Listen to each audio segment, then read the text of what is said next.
World cup से पहले Pakistani fans के लिए बहुत बुरी खबर आ चुकी है। दोस्तों, 2 दिन पहले मैंने आपको एक थोड़ा सा इशारा दिया था कि पाकिस्तानी टीम में बहुत बड़ी लड़ाई हो चुकी है, लेकिन तब मैंने आपसे ये कहा था कि इस खबर की अभी तक तस्दीक नहीं हुई है। मेरे पास इस खबर की तस्दीक आएगी, उसके बाद मैं आपके साथ शेयर करूंगा। तो आज जो तमाम पूरी जो खबर है उसकी डिटेल मेरे पास आ चुकी है और अब जो है मैं आपके साथ शेयर करने जा रहा हूं। अक्सर हम ये सुनते आ रहे थे कि इस टीम में यूनिटी है भाई, इस टीम में इत्तेहाद पाया जाता है। पाकिस्तान के कप्तान बाबर आजम ने कई बार ये बोला कि इस टीम में इत्तेहाद है, ये खिलाड़ी एक दूसरे को सपोर्ट करते हैं अच्छे टाइम में बुरे टाइम में, और कहीं ना कहीं इसी इत्तेहाद की वजह से जो है, जिसको हम अक्सर ये कहते हैं कि बाबर अपनी दोस्तियां पाल रहा है, ठीक है, इसी वजह से कई खिलाड़ी जो है बगैर परफॉर्मेंस के भी जो है टीम का हिस्सा बने रहे, जिसका पाकिस्तान को काफी नुकसान भी हुआ, ठीक है। लेकिन अब जब पाकिस्तान की टीम पहले इंडिया से हारी और जो फिर उसके बाद पाकिस्तान एशिया कप के सेमीफाइनल था तकरीबन, वो उसमें श्रीलंका से हारा, तो पाकिस्तान जो है वो फाइनल की दौड़ से बाहर हो गया और श्रीलंका ने पाकिस्तान को बड़े शर्मनाक तरीके से हरा के जो फाइनल के लिए क्वालिफाई कर लिया, जो कि कल इंडिया और श्रीलंका के दरमियान खेला जाएगा।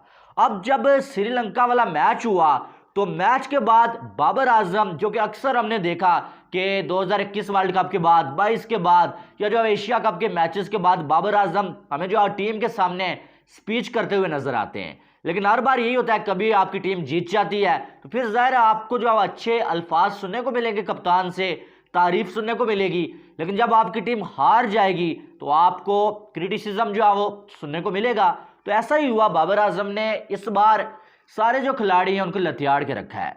बाबर आजम ने बाई फेस सामने खड़े होके हर एक खिलाड़ी को जिसने परफॉर्म नहीं किया उसका नाम लेके उसे ये बोला कि तुमने इस मैच में परफॉर्म नहीं किया और तुम जिम्मेदार हो इस चीज़ के कि हम जो एशिया कप से बाहर हो गए, ठीक है। जिसके बाद अब अगर देखा जाए तो जो सीनियर खिलाड़ी हैं, खास करके सीनियर ही आते हैं, शादाब खान सीनियर्स में आते हैं, रिजवान सीनियर में आते हैं, इफ्तिखार आते हैं, फिर इमामुल हक जो है सीनियर में आते हैं, बाकी अगर देखा जाए तो शाहीन भी अब जो है सीनियर में ही आते हैं। तो इन सब को जो है उन्होंने बोला, बाबर आजम ने जो है सबको इकट्ठे बोला, ठीक है। जिसके बाद बाबर ने ये अल्फाज जो बाबर के ना एग्जैक्ट जो बाबर ने बोले वो मैं आपको बता देता हूँ। बाबर ने ये बोला कि आज तुम लोग बड़े स्टार हो, ठीक है, बड़े सुपरस्टार खुद को समझते हो, लेकिन ये आप हमेशा सुपरस्टार नहीं रह सकते। आप अगर सुपरस्टार हो, आप खुद को सुपरस्टार समझते हो, तो आपको अपनी परफॉर्मेंस से पाकिस्तान को जितवाना होगा। अदरवाइज अगर आप जो पाकिस्तान को नहीं जितवाते, ये वर्ल्ड कप आपके पास आखिरी मौका है, इसके बाद यही अवाम जिसने तुम्हें सुपरस्टार बनाया हुआ है यही तुम्हें यहां से यहां पर गिरा देगी और तुम्हारा कैरियर तबाह हो जाएगा। इसलिए तुम्हें परफॉर्म करना पड़ेगा। इस बार हम एशिया कप से बाहर हुए तो जिस जिसकी गलती है आप सबको मालूम है, तो आपने जो है वो जिम्मेदारी लेनी है और परफॉर्म करना है, ठीक है। जिसके बाद अब क्या हुआ, वहां पर सारे खामोश थे, लेकिन शाहीन अफरीदी बीच में उन्होंने कप्तान को यानी कि बाबर आजम को टोका और शाहीन अफरीदी ने यह बोला कि आप ये कैसे कह सकते हैं, कम से कम आप उन लोगों की तो तारीफ करें, अप्रिशिएट करें उनको जिन्होंने जो है वो परफॉर्म किया हुआ है। अब्दुल्ला शफीक, इफ्तिखार अहमद, रिजवान, जमान खान, उनकी तो जो है आप तारीफ करें। तो बाबर आजम ने फिर शाहीन को जवाब दिया कि आपको बताने की ज़रूरत नहीं है, मुझे मालूम है कि किसने कितना परफॉर्म किया हुआ और किसकी वजह से हम जो है वो एशिया कप से बाहर हो गए। फिर उन्होंने बोला कि परफॉर्मेंस तो हो रही है, हम 4-5 लोगों ने तो परफॉर्म किया। बाबर आजम ने बोला कि अगर तुम लोगों ने परफॉर्म किया फिर हम जीत क्यों नहीं पाए, अगर सब ने परफॉर्म किया, किसी की गलती ही नहीं है, फिर हम जो है एशिया कप क्यों नहीं जीत पाए। यहां से बाबर और शाहीन के दरमियान बहस शुरू हुई और बहस इतनी ज़्यादा तेज़ हो गई कि इसको आप लड़ाई कह सकते हैं, ठीक है। उसके बाद मोहम्मद रिजवान बीच में कूद पड़े, पाकिस्तानी टीम के कोचेस बीच में कूद पड़े, उन्होंने बाबर और रिजवान को जो है बाबर और शाहीन को साइड पे किया, ठीक है। जिसके बाद बाबर आजम जो है वो वहां से बाहर आए, प्रेस कॉन्फ्रेंस में आ गए। उसके बाद बाबर आजम वहां से वापस टीम के साथ नहीं गए, बाबर आजम फौरन से बस में बैठे और बाबर होटल में चले गए। होटल से सुबह होते ही बाबर आजम पाकिस्तान के लिए निकल आए, कोई टीम के साथ बाबर आजम का कोई राब्ता नहीं हुआ।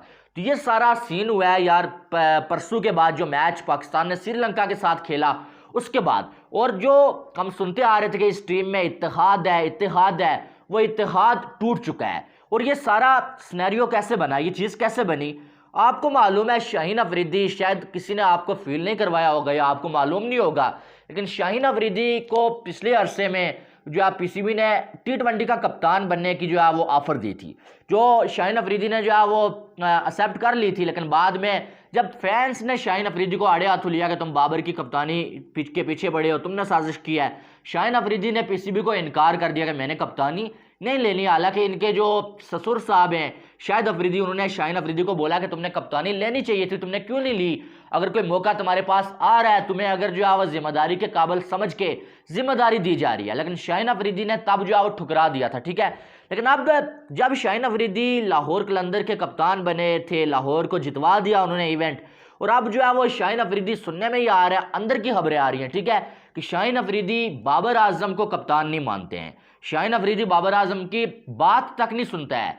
जब मैच होता है तो बाबर जो फील्ड शाहीन अफरीदी को लगा के देते हैं, शाहीन अफरीदी उसे नहीं मानते हैं। मैच में बाबर आजम शाहीन अफरीदी को जो भी बात बोलते हैं, जो मशवरा देते हैं, शाहीन अफरीदी उसे नहीं मानते हैं। यानी कि शाहीन अफरीदी अपने आप को बाबर से बड़ा देखते हैं, और शाहीन अफरीदी यानी कि अपनी एक दुनिया उसने बनाई हुई है कि जिसमें वो अपने आप को पाकिस्तानी टीम का ODI का कप्तान देख रहा है, और वो ये चाहता है कि बाबर किसी भी तरह से कप्तानी से हट जाए और मैं कप्तान बन जाऊं। और इसी वजह से शाहीन अफरीदी जब जो बाबर आजम बात कर रहे होते हैं, टीम में कोई मीटिंग हो रही होती है, कोई स्पीच कर रहे होते हैं, शाहीन अफरीदी बाबर आजम को रोक के खुद जो है वो खिलाड़ियों को जो है वो बातें कहना शुरू हो जाता है, जो कि बाबर आजम को कई बार अच्छी भी नहीं लगी। और बाबर आजम ने उसे कहा भी कि तुम कप्तान नहीं हो, कप्तान मैं हूं और बात मैं कर रहा हूं, तो तुम बीच में मुझे क्यों रोक के बात कर रहे हो, ठीक है।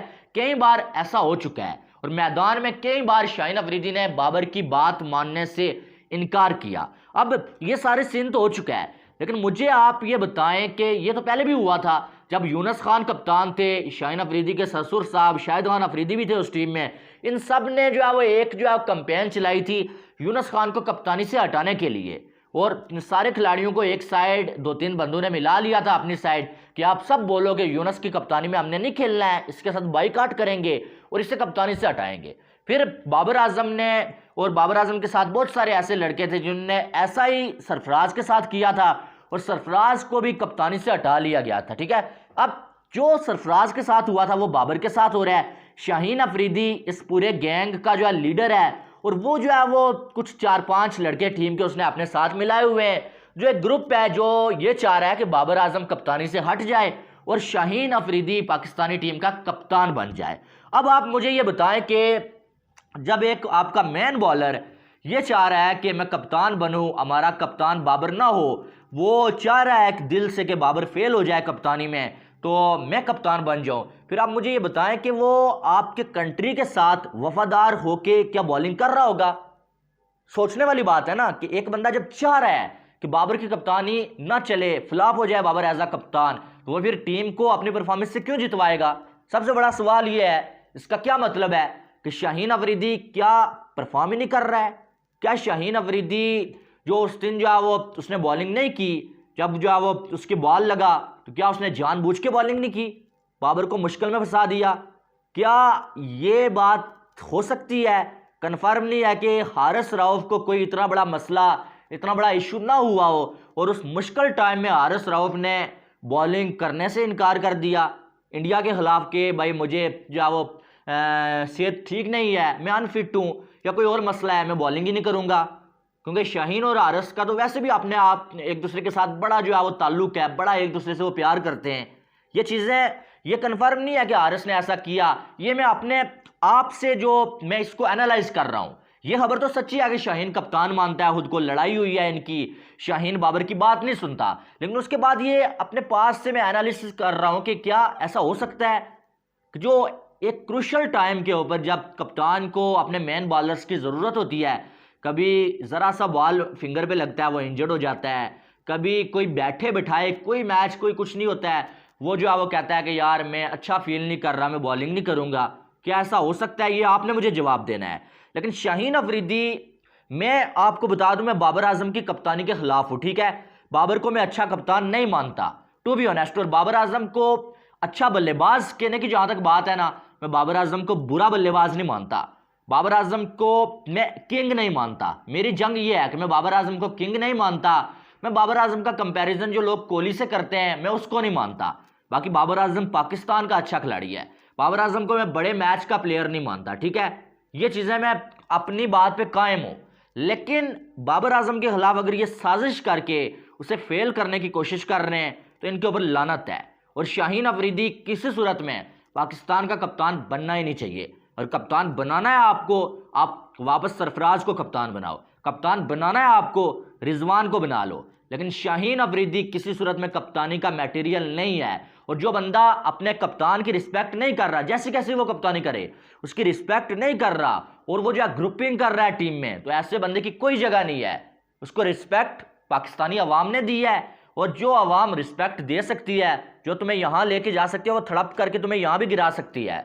बाबर से हज़ारों जो है वो मेरे इख्तलाफात हैं, उसकी स्लो बैटिंग की वजह से, उसकी सेल्फिशनेस की वजह से, उसकी कप्तानी की वजह से हैं मुझे। लेकिन इसका यह मतलब नहीं है कि कोई जानबूझ के उसके साथ गलत कर रहा है, मैं बोलूँ नहीं यार बाबर को कप्तानी से हटाओ। अभी फ़िलहाल के लिए हमें ये भी चाह रहा हूँ कि बाबर आजम का, मुझे मालूम है कि वर्ल्ड कप में बाबर की कप्तानी अच्छी नहीं होगी, उसको अभी हटाएंगे नहीं, मुझे मालूम है वर्ल्ड कप तक बाबर आजम कप्तान है, उसके बाद वो हट जाएगा। लेकिन मुझे ये भी मालूम है, लेकिन शाहीन अफरीदी जो बंदा इस हद तक सोच सकता है, क्या उसे कप्तान बनाना कोई अच्छा फैसला है? और ये एक जो है वो पूरा ग्रुप है, और ये सिर्फ जो है वो खिलाड़ियों का ग्रुप नहीं है, साबिक खिलाड़ी भी, पाकिस्तान के एक्स क्रिकेटर्स भी हैं, वो भी इस ग्रुप का हिस्सा है जो बाबर को कप्तानी से हटा के, ये चले बाबर को हटना चाहिए कप्तानी से, ये मैं भी कह रहा हूँ, बाबर को कप्तानी से हटा के वो शाहीन को कप्तान बनवाना चाह रहे हैं, जिनमें जो अब आकिब जावेद का नाम सबसे पहले आ रहा है, शायद अफरीदी भी उस लिस्ट में शामिल हैं, एक दो और लोग हैं वो भी इस लिस्ट में शामिल हैं। बहरहाल लड़ाई हो चुकी है और पाकिस्तान की टीम टूट रही है। ऐसे जब भी होता है ना, टीम टूट जाती है। और ये पाकिस्तान की टीम को वर्ल्ड कप से पहले जिन लोगों ने ऐसी घटिया हरकतें करके तोड़ने की कोशिश की है ना, उन सब के ऊपर लानत है कि तुम जो वर्ल्ड कप में टीम तुम्हारी खेलने जा रही है और तुम जो टीम में ऐसे हालात बना रहे हो। और सिर्फ यही नहीं, शाहीन अफरीदी नहीं, शादाब खान वो भी जो कह रहा था बाबर हमारा कप्तान है, हम उसे सपोर्ट करेंगे हमेशा, वो भी बाबर आजम के खिलाफ हो गया सिर्फ इस वजह से कि बाबर आजम ने उससे बोला तुम परफॉर्म नहीं कर रहे हो। कहने का मकसद यह है कि ये वही लड़के हैं जिनको बाबर अपना दोस्त समझ रहा था, दोस्त समझ के बाबर इनके लिए बहुत सारे कैरियर बाबर ने तबाह कर दिए। तो अक्सर आपके जो दोस्त होते हैं ना, वो आपको छोड़ के चले जाते हैं इसी वजह से। उनको जब तक मतलब था कि भाई बाबर हम परफॉर्म नहीं कर रहे हैं, फिर भी हमारी तारीफ कर रहे हैं, हमें सपोर्ट कर रहे हैं, हमें खिलाएगा, तो वो जो है वो साथ थे। आज उन्हें मालूम है कि बाबर की कप्तानी अच्छी नहीं जा रही है, वो उसको हटाना चाह रहे हैं। उन्हें मालूम है वर्ल्ड कप के बाद शायद बाबर कप्तान हो ही ना, तो वो आज फिर जो एक ग्रुप बना चुके हैं और उस बंदे को सपोर्ट करने जा रहे हैं जो वर्ल्ड कप के बाद आपको कप्तानी का जो आप अहल नजर आएगा, जिसके ज़्यादा चांसेस हैं वो कप्तान बन सकता है। तो आपको सामने सारी सिचुएशन नज़र आ रही है और आगे आने वाले दिनों में आपको और भी चीज़ें नज़र आएंगी। कुछ कोचेज़ भी जो है पाकिस्तान के रिज़ाइन करने वाले हैं, वर्ल्ड कप से पहले शायद कर रहे हैं, उन्होंने जो थ्रेट दे दिया है, या फिर वर्ल्ड कप के बाद इंजमामुल हक का नाम भी इसमें आ रहा है सिलेक्टर्स में। सिलेक्टर्स भी कुछ जो है वो अब जो है टीम सेलेक्ट करेंगे, लेकिन रिज़ाइन करने जा रहे हैं। तो ये देखा जाएगा कि आगे क्या होता है क्या नहीं होता है। और हो सकता है कि बाबर आजम कहीं खुद ही जो है कप्तानी से रिज़ाइन ना कर दे, ठीक है, ऐसा भी जो है वो मुमकिन है। बहरहाल जो अपडेट्स अभी तक मेरे पास आई हैं वो मैंने आपसे शेयर की है। आप मेरी बातों से एग्री करते हैं, वीडियो को लाइक करिएगा और चैनल को सब्सक्राइब करिएगा ताकि आने वाली तमाम अपडेट्स आपको बर वक्त मिल सकें। मिलते हैं नेक्स्ट वीडियो में, आपने बहुत सारा ख्याल रखिएगा। लव यू ऑल, अल्लाह हाफिज़।